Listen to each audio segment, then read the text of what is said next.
جزيرة مفيش حد دخلها وخرج منها طبيعي. 50% من تراب أرضها من رماد الجثث، وأكتر من 160 ألف إنسان على الجزيرة شافوا الرعب والموت واتعمل عليهم تجارب مرعبة، وفي ناس اتحرقوا وهم عايشين. وايه اللي الصيادين شافوه هناك وهم بيصطادوا خلاهم ما يقربوش منها تاني؟ قصتنا عن جزيرة بوفيليا الإيطالية، جزيرة الأرواح أو جزيرة الموت الأسود، اللي دخلها يا خرج من غير عقله يا ما خرجش نهائي.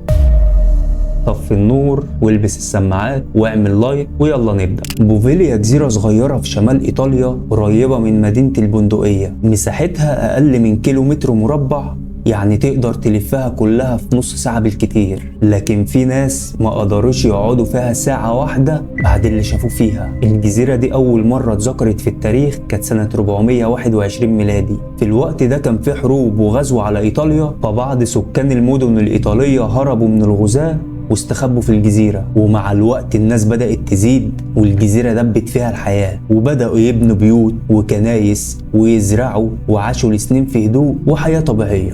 بس كل ده اتقلب فجأة سنة 1379 لما تعرضت الجزيرة لهجوم من أساطيل جنوة. الجنود لما نزلوا على الجزيرة كانوا بيخلصوا على أي حد يجي قدامهم، وسكان الجزيرة لا معاهم أسلحة ولا أي حاجة يدافعوا عن نفسهم، فكانوا فريسة سهلة. وناس كتير اتخلص عليهم والباقي نجوا بحياتهم وسابوا الجزيرة وهربوا، ورجعت تاني مهجورة زي ما كانت لحد سنة 1777 لما الحكومة الإيطالية قررت تستفاد من الجزيرة بدل ما هي مرمية كده وخلاص، فقرروا يبنوا عليها مستشفى كبيرة للأمراض النفسية والعقلية. وبعد المستشفى ما اتبنت واتجهزت واشتغلت كذا سنة حصلت كارثة جديدة، وهنا بداية الأحداث المرعبة. في القرن ال18 وبالتحديد سنة 1793 الطاعون الأسود ضرب أوروبا كلها وبالتحديد إيطاليا. الناس كانت بتموت بالجملة وملايين حياتهم انتهت، وكان لازم الحكومة الإيطالية تلاقي مكان تعزل فيه المصابين وتعمل لهم حجر صحي زي اللي حصل أيام كورونا. فقالوا احنا نرميهم في جزيرة بوفيليا ونستخدم المستشفى كحجر صحي، وكده كده الجزيرة معزولة ومحدش بيقرب لها. ومن ساعتها الجزيرة اتحولت لجحيم حرفيا. اللي كان بيروح الجزيرة ما كانش بيرجع، كانت رحلة العلاج ذهاب بلا عودة. أي حد كان بيبان عليه آثار التعب أو بيجيله شوية برد كان بيتشد من بيته ويركب مركب وسط البحر، وأول ما يوصل يترمي في الجزيرة. من كتر الأعداد المرضى كانوا بيتسابوا لحد ما يموتوا، ما هو ما كانش فيه علاج. ولما الجثث بقت كتير بقوا يحفروا حفرة كبيرة ويرموهم فيها ويحرقوهم بالجملة. ومش بس جثث الناس اللي كانت بتموت، ده لما الأعداد بدأت تزيد أي حد كانت حالته وحشة كانوا بياخدوه ويحرقوه معاهم. وكل ده والمريض عايش، حتى الأطفال والرضع كانوا بيحرقوهم وسط أهلهم. العظم والجماجم كانت في كل مكان، وتراب الجزيرة كان مخلوط برماد الجثث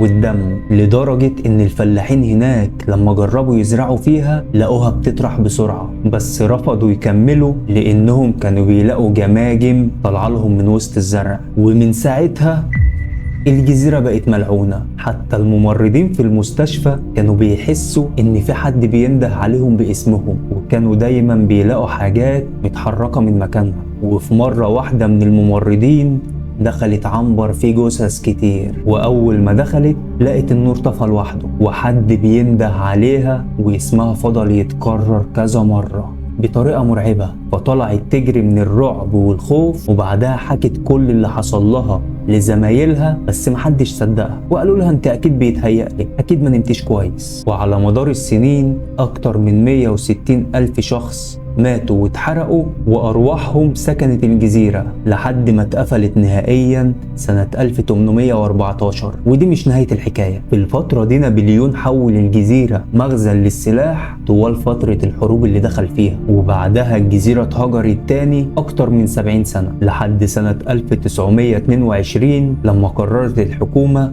إنها تفتح المستشفى تاني للأمراض العقلية. وفعلا المستشفى اتفتحت واتجددت وبدأت الحكومة تنقل المرضى ليها، لكن المكان ما كانش طبيعي بعد كل اللي حصل فيه. المرضى بدأوا يقولوا إنهم بيسمعوا صوت صريخ وبيشوفوا أشباح وخيالات بتتحرك قدامهم، وفي أصوات مش مفهومة بيسمعوها بالليل. كان في مرضى بيصحوا من النوم يحسوا إن في حد بيخنقهم، وبيلاقوا على جسمهم علامات وآثار ضرب، وفي ناس منهم اتجننت رسمي من اللي شافوه. الدكاترة قالوا دي هلاوس ودول مجانين وبيهلوسوا ومفيش الكلام ده، لكن الحقيقة ما كانتش كده، والدكاترة ما يعرفوش حاجة. وفي الفترة دي ابتدى يتعمل على المرضى تجارب بيتقال إنها للعلاج وعلشان تهديهم، بس اللي حصل لهم كان غير كده. كان في دكتور اسمه باولو، ومن كتر الأساليب الوحشية اللي كان بيستخدمها مع الممرضين سموه الدكتور الجزار. والطريقة الأولى اللي كان بيستخدمها اللي هقولك عليها كانت من أخطر وأبشع الطرق اللي هو استخدمها. التجربة كانت إن هو بيفتح دماغ المريض بدون تخدير، يعني ولا بنج ولا أي حاجة. والمصيبة إن هو كان بيستخدم أدوات بدائية زي المفك ومطرقة صغيرة، ويفتح بها جمجمة المريض ويفصل أجزاء من المخ تحت مسمى إن هو بيهديه. وطبعا النتيجة كانت بتكون الموت، أو إنه يفقد الإحساس والحركة ويتجمد مكانه، وبعدها بشوية بيموت برضه. أو إنهم يفتحوا الجمجمة وياخدوا عينات يفحصوها علشان يشوفوا سبب الجنون، والنتيجة طبعا بتكون الموت بعد فترة قصيرة. الطريقة التانية كانت الصدمة الكهربائية. كانوا بيستخدموا جهاز ضخم بيدي صدمات كهربائية مباشرة للدماغ.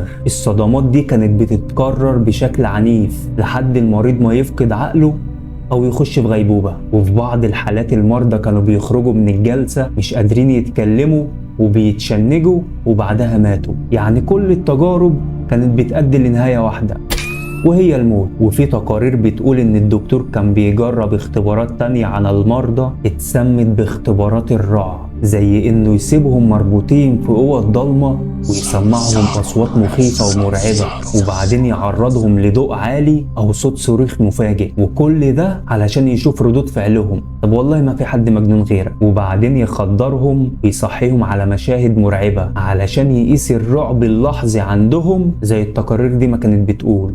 التجارب دي سببت انهيارات عقلية ونوبات هلع، وفي مرضى فضلوا يصوتوا لحد ما ماتوا وحياتهم انتهت بعد تجارب كتير. وفي ناس كتير حياتها انتهت بسببه. الدكتور ده بدأ يسمع أصوات بتكلمه وهو قاعد في أوضته، وهو ماشي في الطرقة، وهو في أي مكان بيلاقي وساوس وأصوات بتكلمه في ودانه محدش بيسمعها غيره. والنار كانت بتولع في أوضته من العدم، وفي خيالات وأشباح كانت بتظهر له. وفي الاخر اتجنن، وفي يوم طلع فوق برج الكنيسة ورمى نفسه. اتقدم طلبات كتير من الممرضين واللي شغالين في المستشفى ان هم عايزين يتنقلوا من المستشفى دي ومش عايزين يروحوا الجزيرة دي تاني، وحكوا كل حاجة بتحصل معاهم وكل الحاجات الغريبة اللي بيشوفوها فيها. الحكومة بطلت تبعت مرضى للمستشفى، وبشكل مؤقت المستشفى اتقفلت. نيجي بقى لنقطة اللي الصيادين شافوه على الجزيرة قال لهم ما يقربوش منها. وكان في صيادين بيروحوا يصطادوا حوالين الجزيرة، وفي مرة بيقولوا ان هم شافوا شبح واقف فوق البر، وفي ايام تانية بيقولوا ان هم بيسمعوا صوت صريخ طالع من المستشفى ومن البيوت اللي موجودة حواليها، والنور بيولع ويطفي لوحده، وفي ناس من غير ملامح بعينهم بتلمع بيبصوا عليهم من شبابيك المستشفى، مع ان الجزيرة معلهاش اي انسان. وفي صيادين حاولوا يدخلوا الجزيرة بالليل وخرجوا بعد ساعة واحدة مرعوبين، ومنهم اللي دخل مصحة بسبب اللي شافوه. سنة 1968 المستشفى اتقفلت بشكل رسمي، ومحدش من سكان البندقية بقى بيقرب لها، ولا في أي صيادين بقوا بيصطادوا حواليها حتى. بس تفتكر الرعب انتهى لحد هنا؟ اللي حصل في الجزيرة ما وقفش عند الطاعون ولا عند تجارب الدكتور المجنون. ناس كتير عندهم فضول حاولوا يعرفوا ايه اللي بيحصل فيها. روحانيين وصيادين أشباح وبرامج عالمية دخلت الجزيرة وصورت. أشهرهم كان برنامج أمريكي اسمه مغامرات الأشباح، سنة 2009 بعتوا 3 علشان يدخلوا الجزيرة ويصوروا ويشوفوا ايه اللي بيحصل فيها. ال3 اللي دخلوا كان اسمهم زاك ونيك وارون. دخلوا الجزيرة وقالوا هنبات فيها وهنصور كل حاجة بتحصل. اول ما حطوا رجلهم عليها سمعوا صوت ضحكة ست، بس ضحكة مرعبة ما كانتش طبيعية، وسمعوا صوت واحدة تانية بتصرخ وبتقول ساعدوني. والكاميرات والاجهزة اللي كانت معاهم سجلوا الصوت، والصوت كان واضح جدا، يعني ما بيتهيأ لهمش ولا حاجة. وكان معاهم جهاز اسمه EVP بيسجل الاصوات الغير مسموعة للبشر. الجهاز سجل صوت واحد بيهمس وبيقول الطبيب. صوت الراجل اللي اتسجل كان مرهق وحزين جدا، وكأن صاحب الصوت لسه فاكر اللي عمله في الدكتور المجنون. وهم ماشيين في ممرات المستشفى ارون لقى حد زقه من ظهره، واللقطة دي سجلتها الكاميرا ان هو وقع قدامها. ال3 بيبصوا ما لقوش حد، والمرعب اكتر ان هو كان اخر واحد فيهم، يعني مفيش حد وراه. امال مين اللي زقه؟ فهنا عرفوا ان هما مش لوحدهم. وبعدها شافوا في ممرات المستشفى طيف وخيالات سودة بتعدي بسرعة من قدامهم. وطول الليل بيسمعوا صوت خبط على الحيطان، وبيسمعوا صريخ طالع من جوه الجدران، وبيسمعوا صوت تخين وغليظ بيقول لهم اطلعوا بره. ومرة صوت واحدة تانية بتقول فين الدكتور؟ بعد كل الرعب اللي شافوه وسمعوه ما قدروش يستنوا لتاني يوم في الجزيرة، وخدوا المركب اللي هم جم بيها وهربوا بسرعة. وفي سنة 2001 برنامج أمريكي تاني اسمه أكتر الأماكن رعبا في العالم قرر يبعت عيلة كاملة تبات ليلة في الجزيرة. أول العيلة ما وصلت للجزيرة الضباب زاد والهواء بقى تقيل كأنهم في الجحيم. أبوهم بدأ يحس إن في حاجة مش طبيعية، والكاميرا اللي معاهم أول ما فتحوها سجلت صوت عيل صغير بيعيط. أول ما دخلوا المستشفى الأب دخل الأوضة وقال أنا شميت ريحة لحم محروق، ومجرد ما طلع من الأوضة حس بدوخة وما بقاش قادر يقف. وبنته الكبيرة بدأت تصرخ فجأة وتقول في واحدة بتقرب مني، رغم إن هم شايفين إن مفيش حد حواليها. وابنه الصغير قال إن هو سمع صوت همس بيقول له اخرج أنت وهم قبل فوات الأوان. بعد كام ساعة الإضاءة اللي معاهم كلها فصلت فجأة، رغم إن الإضاءة كانت مشحونة والمفروض إن هي تقعد معاهم فترة طويلة، يعني بالكتير لو هتفصل نقول تاني يوم. وفي اللحظة دي بدأوا يسمعوا صوت صريخ عالي جدا طالع من تحت الأرض، ومش صوت بسيط، ده كان صوت مزعج ومرعب. والأم بدأت تصرخ وتقول أنا مش قادرة أتنفس، في حاجة بتضغط على صدري. فريق البرنامج قرر إن هو ينهي التجربة بدري وبعت قارب الإنقاذ ياخدهم قبل ما تحصل كارثة. الأب طلع من الجزيرة وهو بيعيط ومرعوب، وأولاده منهارين ومرعوبين من اللي حسوا بيه. وبنته التانية رفضت تتكلم عن اللي هي شافته. ولما اتعرضت الحلقة كانت أكتر حلقات البرنامج مشاهدة من كتر الرعب اللي اتعرض فيها. وكمان صيادين الأشباح قالوا إن الجزيرة دي فيها طاقة سودة مرعبة مش زي أي مكان تاني. وفي صياد أشباح قال أنا دخلت أماكن مرعبة كتير قبل كده، بس بوفيليا دي أرض الأرواح مش البشر. وفي سنة 2014 الحكومة الإيطالية عرضت الجزيرة للإيجار لمدة 99 سنة بهدف إن يتبنى على الجزيرة فندق وتتحول لمكان سياحي، لكن ولا مستثمر قدر يكمل أول ما دخلها، لأن أي حد بيدخلها بيخرج منها جري وما بيرجعش تاني بسبب اللي بيحس بيه. الجزيرة لحد النهاردة فاضية ولسه معروضة للإيجار أو البيع. لو قررت في يوم تزورها افتكر إن في 160 ألف روح سبقتك هناك، ولسه الجزيرة مستنية أكتر. ودي كانت قصة جزيرة بوفيليا الإيطالية، جزيرة الأرواح أو جزيرة الموت الأسود.